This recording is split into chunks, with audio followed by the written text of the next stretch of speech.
wala si mimi tu, bali na wote waliopenda kufunuliwa kwake.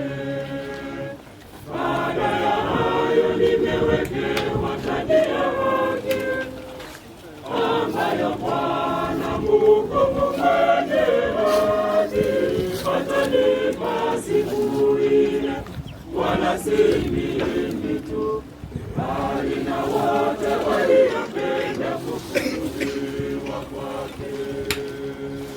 Katika jawabu langu la kwanza, hakuna mtu aliyesimama upande wangu, bali wote waliniacha. Naomba wasihesabiwe hatia kwa jambo hilo. Nimevipiga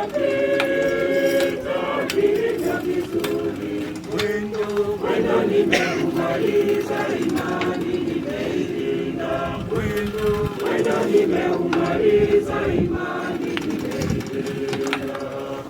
Baada ya haya nimewekewa taji ya haki, ambayo Bwana mhukumu mwenye haki atanipa siku ile, wala si mimi tu, bali na wote waliopenda kufunuliwa kwake.